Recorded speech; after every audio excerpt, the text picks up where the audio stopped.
But I know most everyone in the room. But my name is Elizabeth Giddens, and I'm the Director of Accreditation and Policy here at UNT Dallas. And as part of that role, I also coordinate and direct the assessment process for faculty, student service offices, and administrative offices. So today I'm going to talk about how to create analytic rubrics, which generally people think about as something that faculty use, but staff can use them as well, and I'm going to provide some examples of that. So what is a rubric? So an academic definition is a rubric is a scoring tool that lays out the specific expectations of an assignment, or in a staff's case, a goal. Rubrics break up the assignment or goal into smaller parts and provide a detailed description of what constitutes acceptable and unacceptable levels of performance for each part. What does a rubric look like? So again, I'm going over an analytic rubric today. There are different kinds of rubrics. An analytic rubric is the most detailed kind of rubric that you can use. There's also holistic rubrics that are a lot more simple. I actually am going to have one holistic rubric example later in this presentation, but generally we're talking about analytic rubrics today. So the left side of the rubric lists the different dimensions. So let's say that you're interested in assessing a paper. So you would break down that paper into different dimensions that you're interested in looking at. So, you look at the content, you look at the grammar. These are different areas of the paper that you'd be interested in judging the performance. Across the top of the rubric is the rating scale. So here we have 1, 2, and 3. Sometimes it's flipped, where it's 3, 2, 1, but the highest number is the best level of performance. Sometimes at the top, instead of using 1, 2, and 3, they might use above, meets, and below in terms of the performance level. And then the descriptors are under these scales, and to the right of the dimensions, basically all the empty space. And that's where the meat of the rubric is. And that's where you write the descriptions of each level of performance. So this is an example of, again, I'm talking about that paper. So if you're interested in grammar, something above expectations that they're not going to make any errors in grammar or spelling. Here's some errors in grammar or spelling, and here's makes numerous errors in grammar and spelling. So you can see how the description goes from best to worst. So I wanted to give a reminder of who does what, especially for the staff, so you guys know the language. Because you do have different forms. So I met with all of you guys in the fall, at least all the assessment coordinators for the offices, and we discussed the different forms. So faculty obviously fall under educational assessment, and people who aren't assessment coordinators in this office, I sent out an email to faculty inviting you guys here, so you can use this information in your classes. But student service assessment versus administrative assessment, student service assessment are more student-oriented offices, and administrative assessment offices are offices that generally don't have as much to do with students. And again, I'm going to provide rubrics as examples of how you could use rubrics for your assessments if you wanted to. So as an instructor, rubrics can help you communicate your expectations to students and assess student work both consistently and efficiently. Rubrics can provide students with informative feedback on their strengths and weaknesses, and prompt students to really dive deep into the reflection of their own work. So they're not just seeing a grade on their paper, but they're seeing what specific things that you thought that they could work on, where they did well, where they didn't do well. They can also really help you design your assignments. So something that's kind of a hot idea in assessment right now is this backward design idea, where you design your, you really think about what you want the students to be able to perform, and then you design your assignment. So you could really look at the rubric and create one based on what you want the students to do, and then design the assignment around that. So it gives you a chance to really think about what you want from the students. As a student service staff member, rubrics can help you determine the effectiveness of your program and services. They can also measure your alignment to CAS standards, and I have a slide on that later, which I'll talk about. And then as an administrative staff member, rubrics can help you judge the quality of a product or a project. So if you guys remember the administrative staff in the room, a lot of your stuff is more project-oriented because you're not a student service-facing office. They can also help you prioritize your needs, and I'll give some of those examples. So very similar example that what we've been talking about. This is an example for faculty. This rubric was created for a student's research paper. So this faculty member was interested in the introduction, research, conclusions, and writing. And then they decided that their levels were sophisticated, competent, and needs work.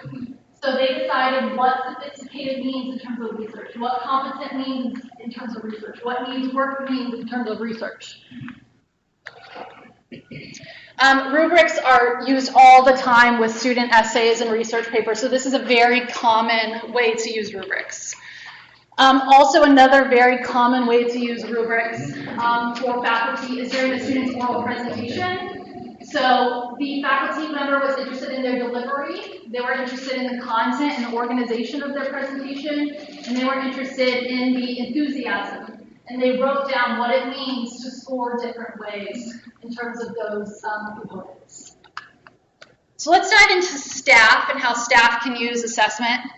So this is a student service staff. This rubric was created to assess a student's intercultural awareness, perhaps after an intensive programming. So this rubric is pretty lengthy. I actually think that it was a couple more pages. I just took a screenshot of the first 5. So I would envision that this was probably used after maybe some sort of summer retreat where the students came in and they had some sort of programming about intercultural awareness. You could use this as a pre and post.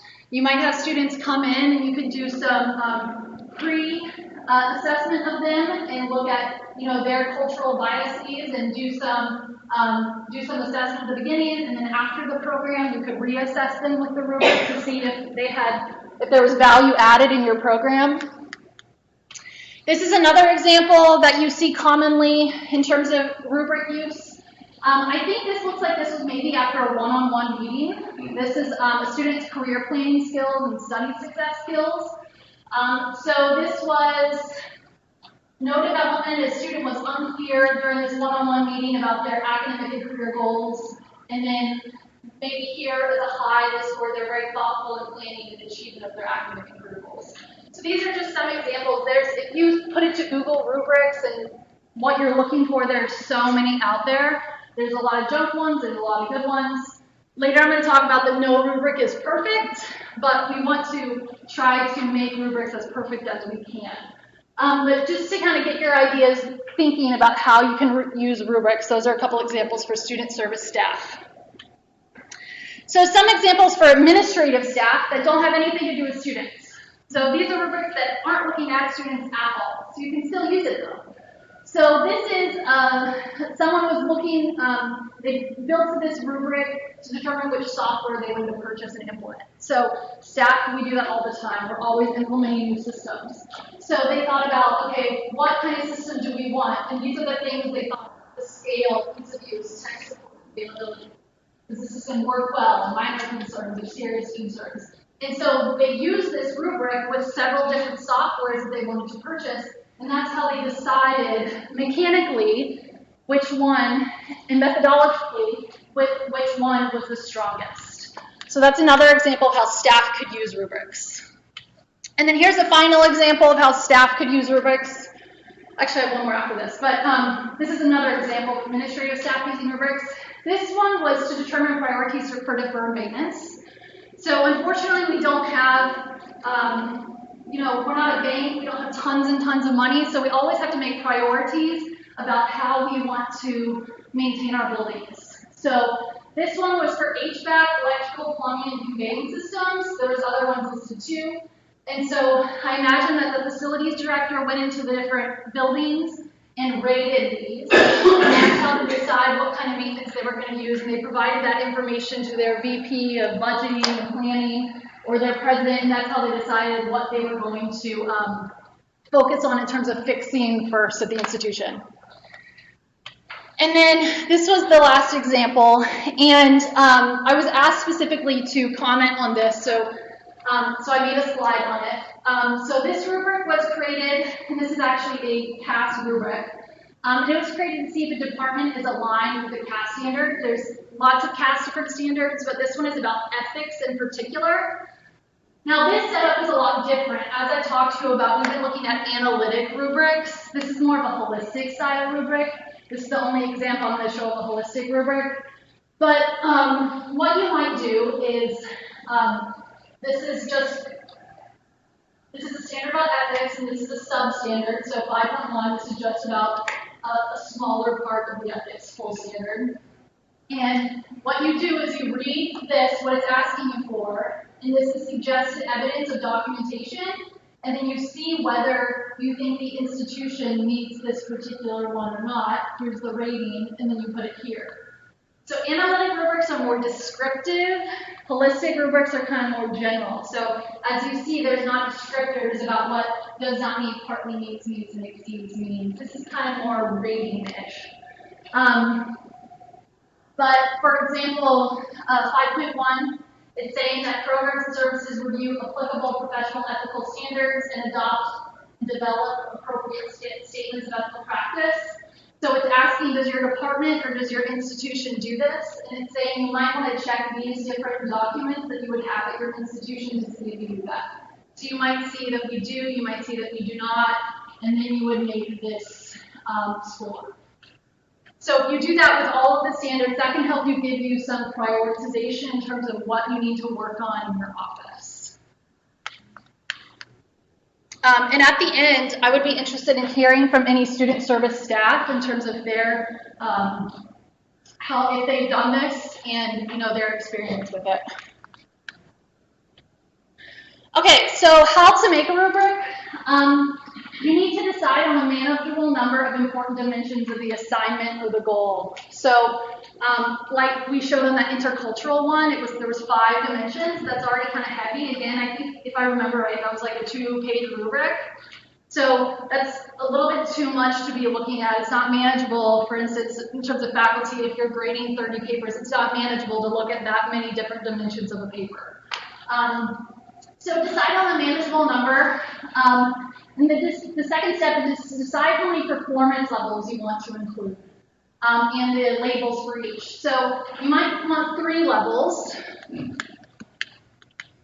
This one, for example, has 6 levels because they have a 0. This one has 3 levels.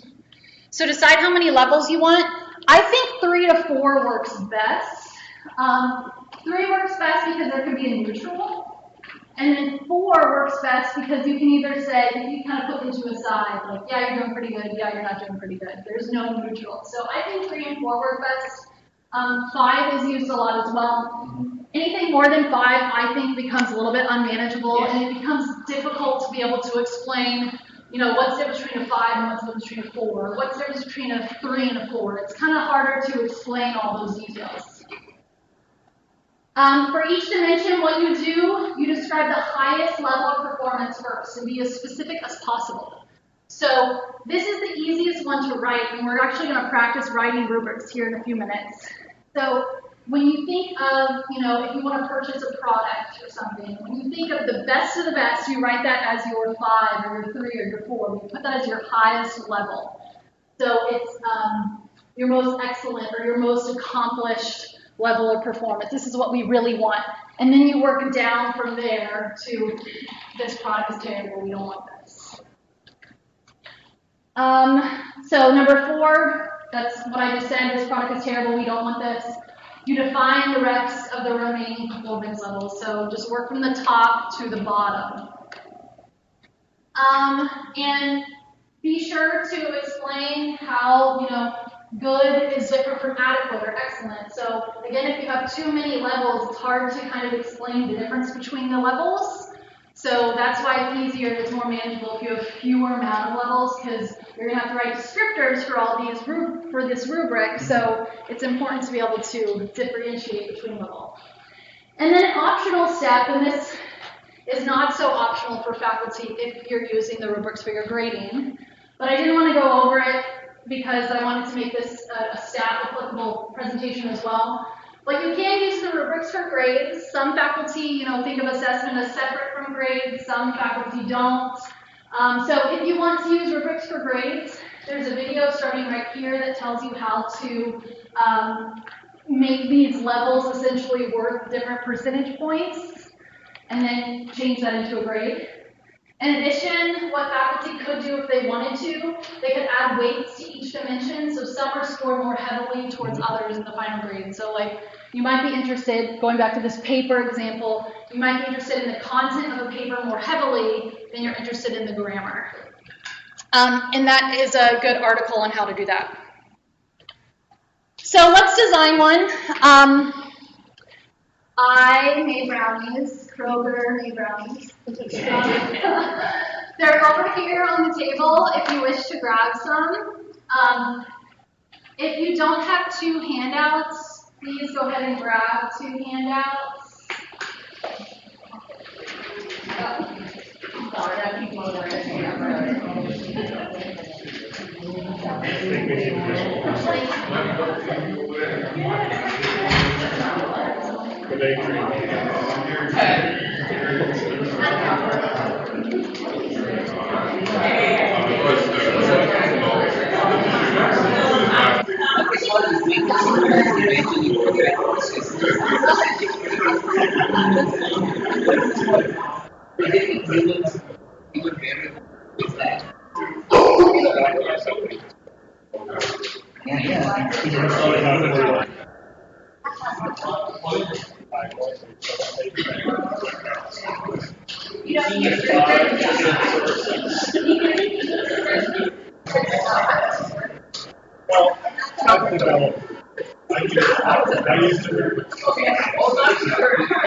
Okay, I see everyone seated, so let's go ahead and start with the instructions.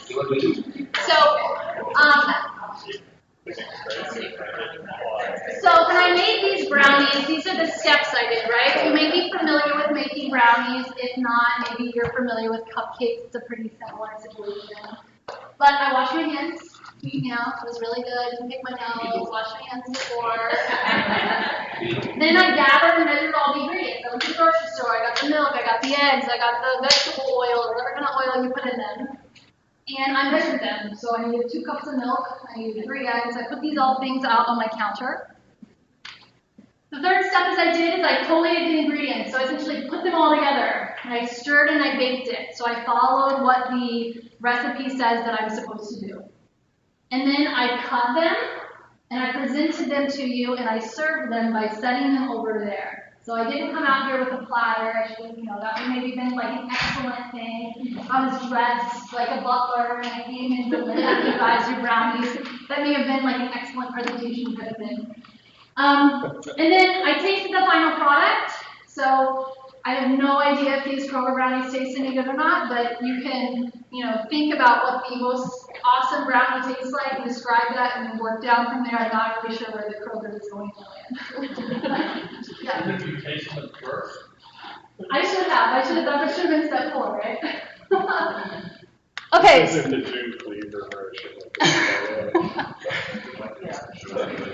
So see the handout, the rubric, the blank rubric handout I gave.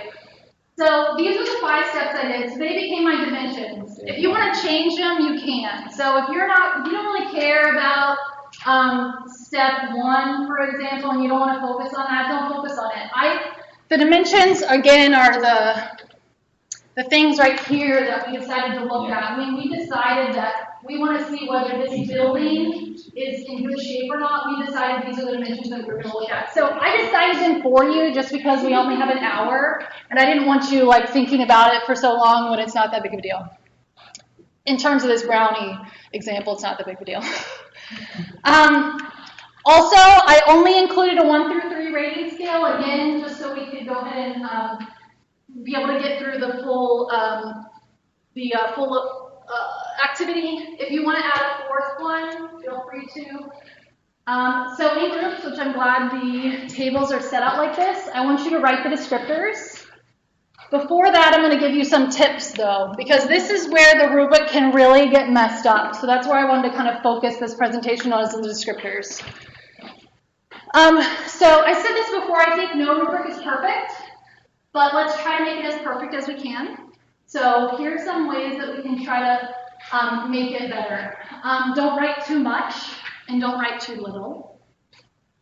Ensure each level is different from the other, so a student cannot overlap in two scores.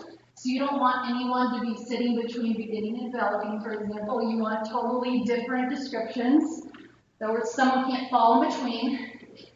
Avoid vague terms. So later on in this presentation, we're going to talk about reliability. So, you know, what does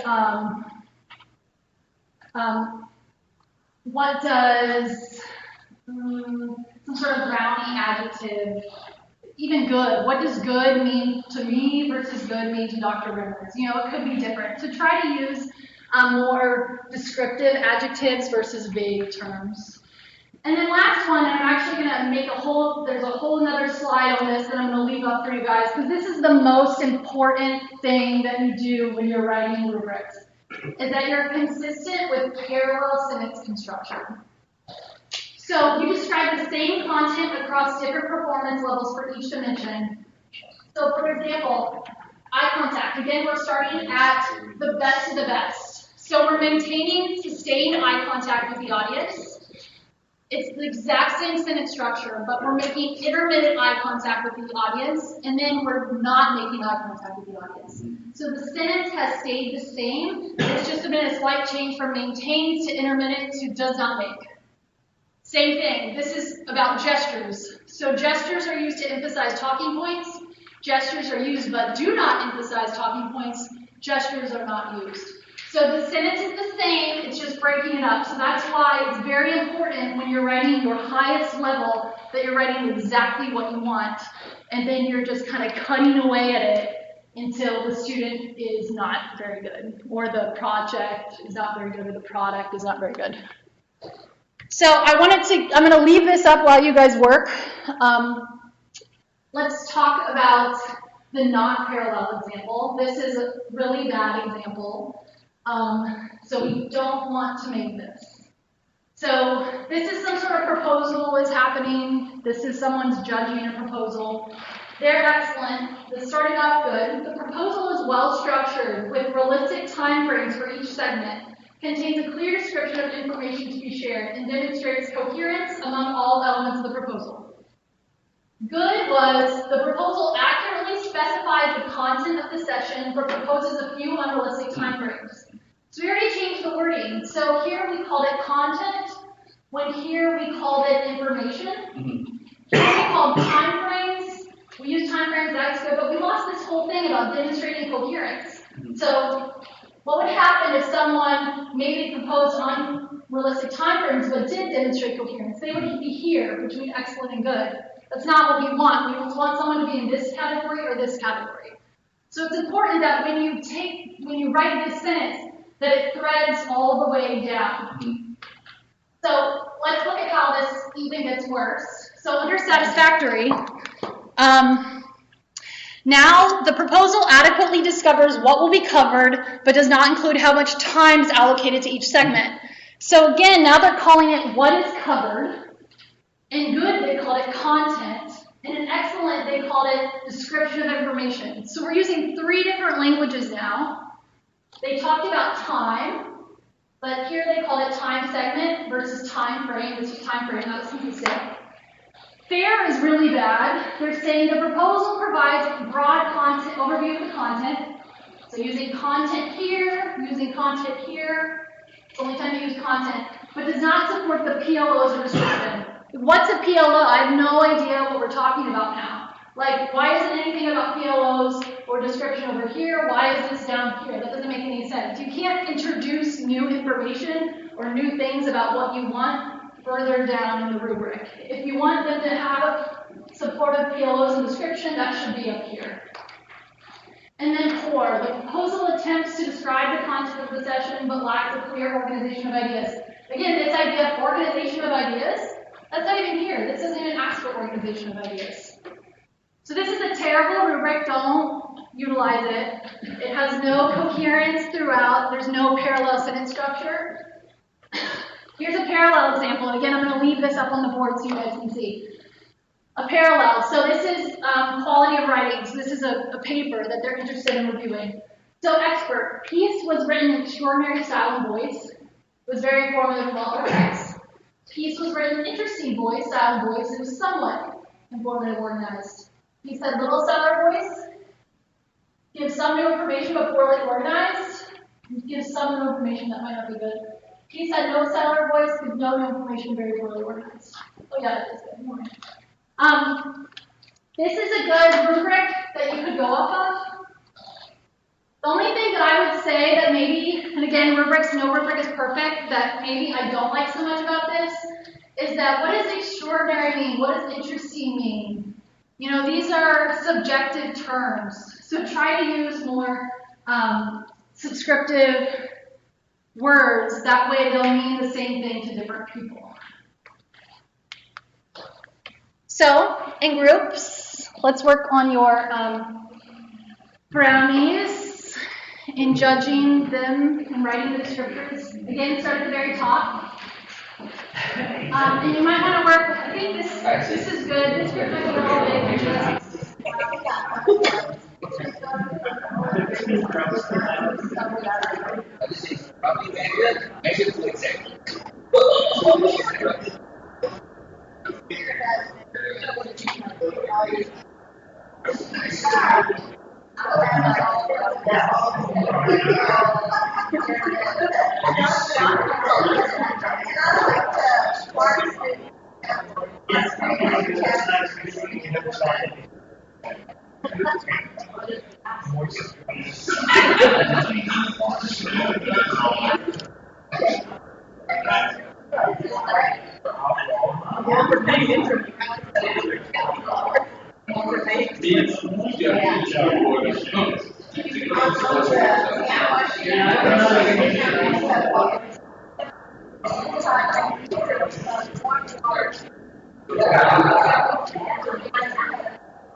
All right, let's take about 5 more minutes. I know this takes a while, but if you need to jump to a different level, you can.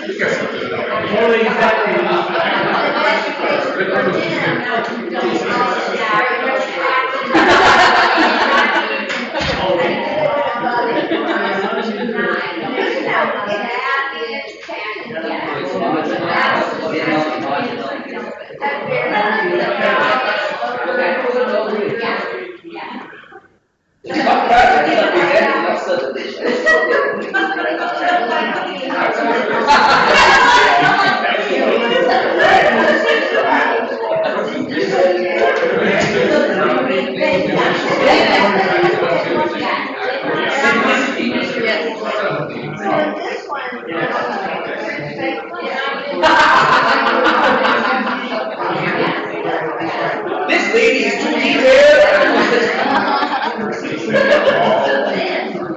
Detail is good. You want what you want, you know.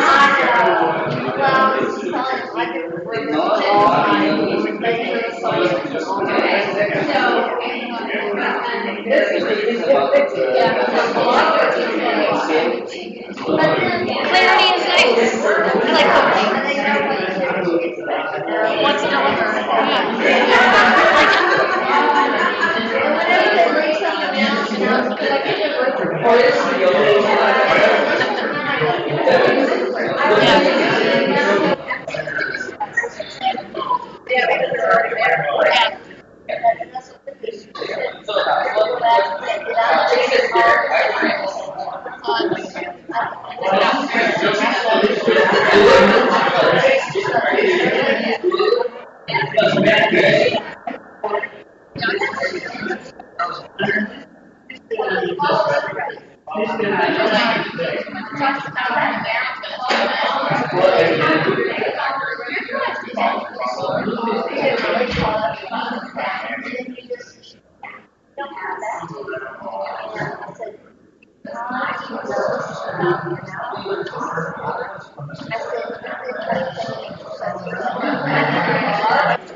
Okay, it looks like most of us are done writing, so I know 10 to 15 minutes is not enough time to make a rubric.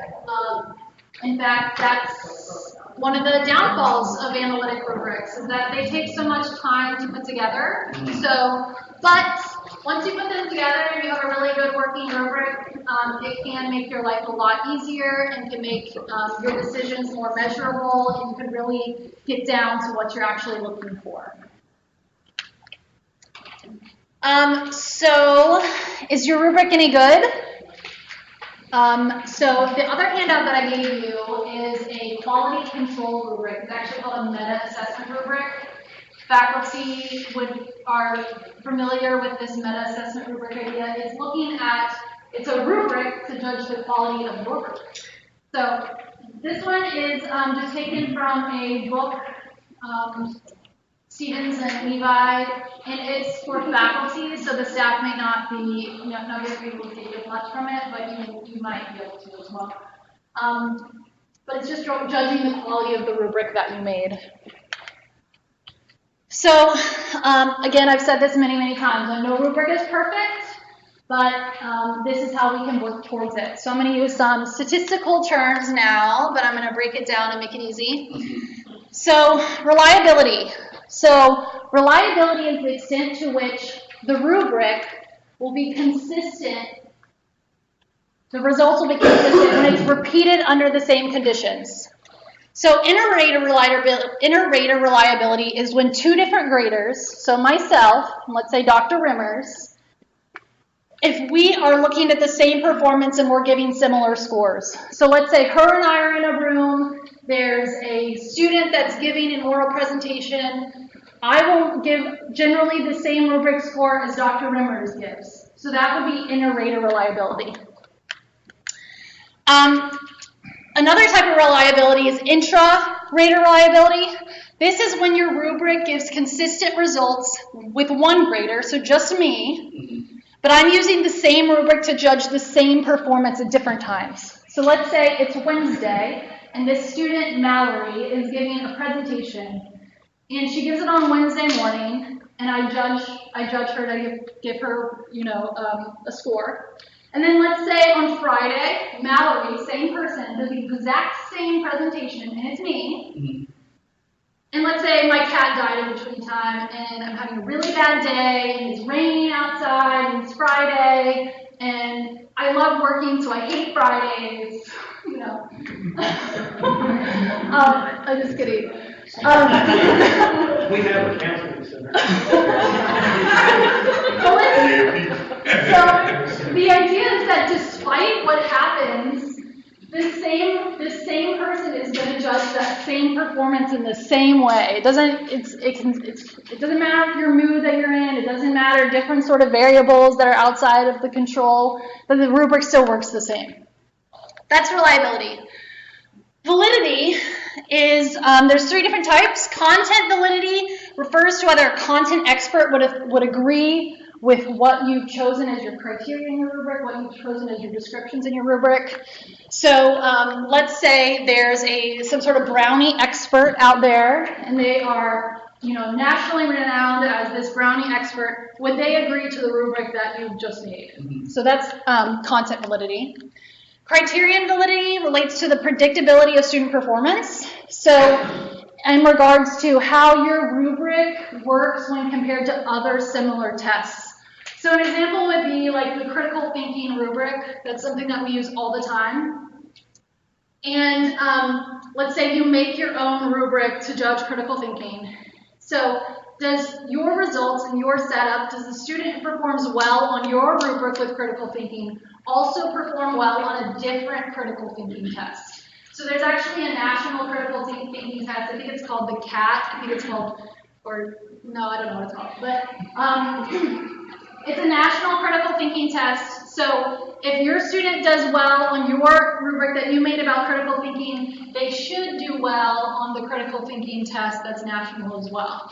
So that's criterion validity. And then face validity is the easiest. Generally, face validity, if you meet the other ones, it kind of comes standard. But face validity just refers to whether the rubric appears to be valid. So there's nothing that's really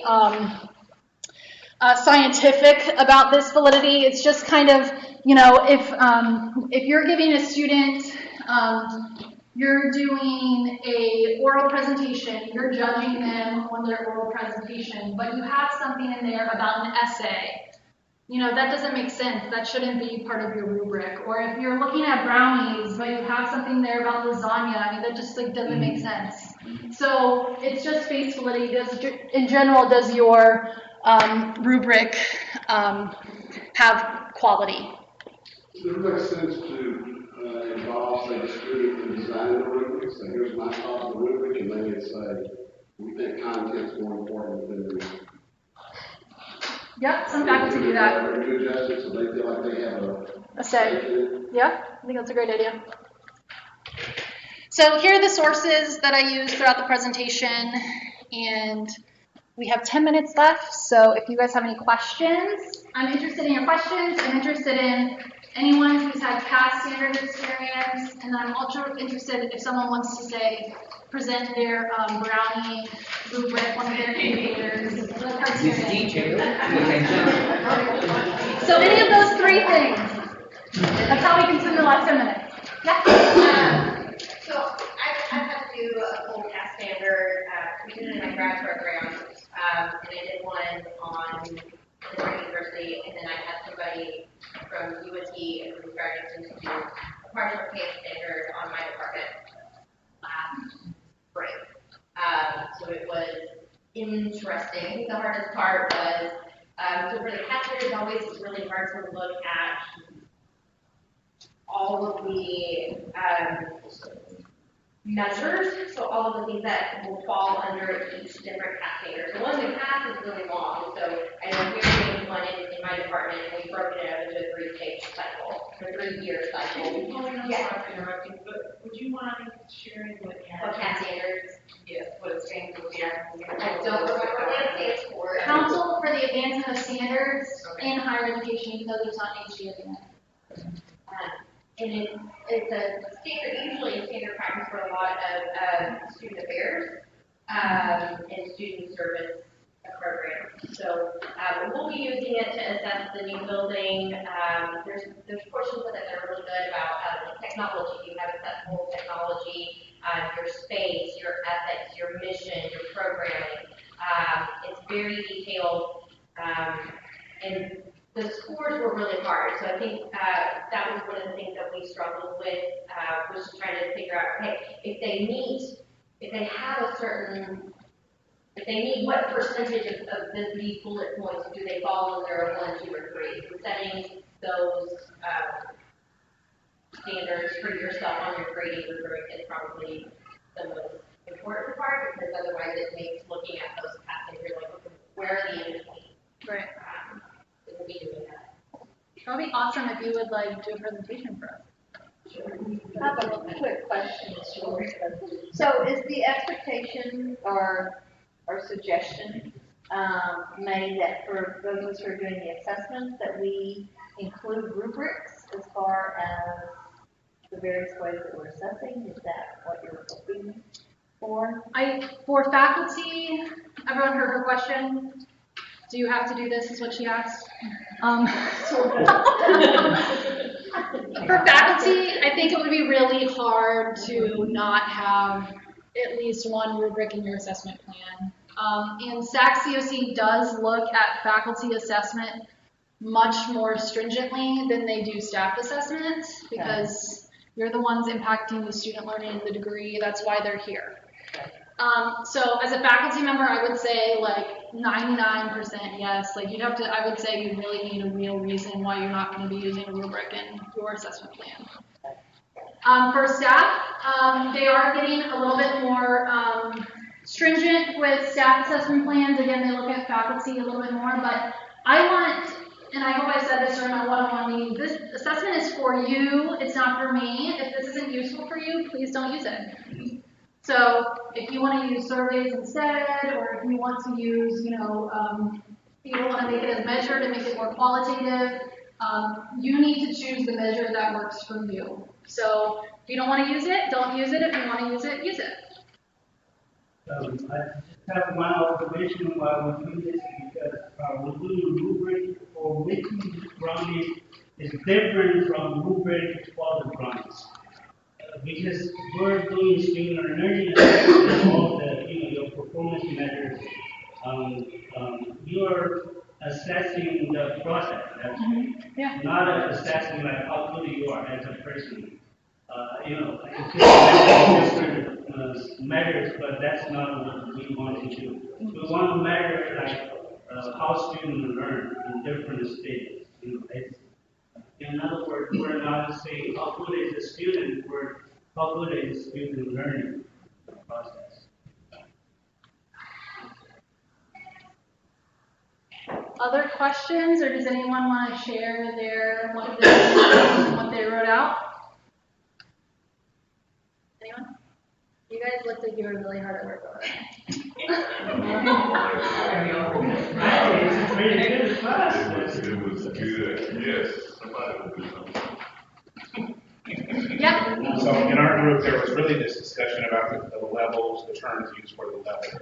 And it was a conversation about above. What does above mean? Are we saying above is satisfactory versus meets? Are we saying they went above kind of beyond what was asked of them? So as we were looking at some of the criteria, we had that we saying it's above and beyond. So they added nuts and everything else that wasn't part of the recipe to make it a lot better, Yeah. or are they just meeting the recipe and following it exactly? Yeah. So was that the instructions of the activity, or what were they supposed to do? So it was some of that conversation, the importance of the level descriptors. Okay, great. Very good. We did the same thing, like you said, you start with the best and then you go down, but in this case, you have to start with the standard. So that you can establish what standard is, so you know that meets standard, and then goes above standard and below standard. So we started filling out what does meet the standard mean, because that's basically what they follow, and you have to make a decision on, just like all the, what's better, Right. or what's worse, than any one. And the measure of standard has to be realistic, because as I'm doing this, they said a clean hand, right? You clean your hand. Yeah. I couldn't say there are 5 germs less or 5 germs more. It's, to measure your hand, but it's not realistic. You cannot, bring a microscope with it and examine it. But, it has to be realistic and be. I think that's why we added gloves, right? Yeah, so that's why, we had gloves. If you wear gloves, that's Similarly, in presentation, if you find a finger. you want your hands to be wear gloves.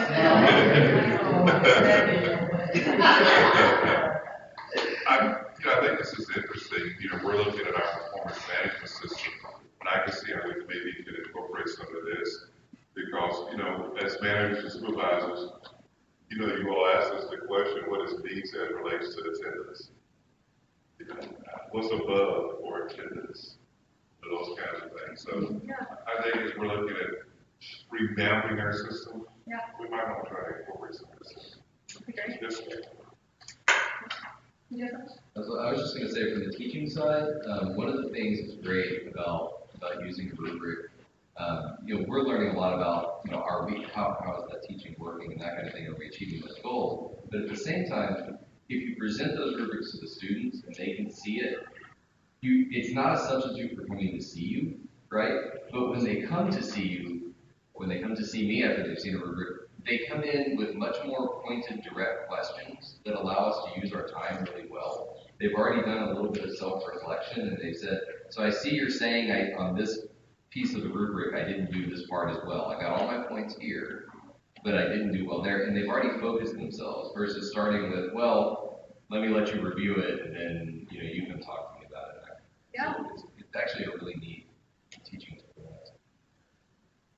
Yes. I would, correct me if I'm wrong, but when you're, in terms on the academic side, when you're dealing with assessment, you're going to have some assessment item that can and probably should be a graded item, simply because you want as many returns on that, you want as many data points as you can on that particular assessment item.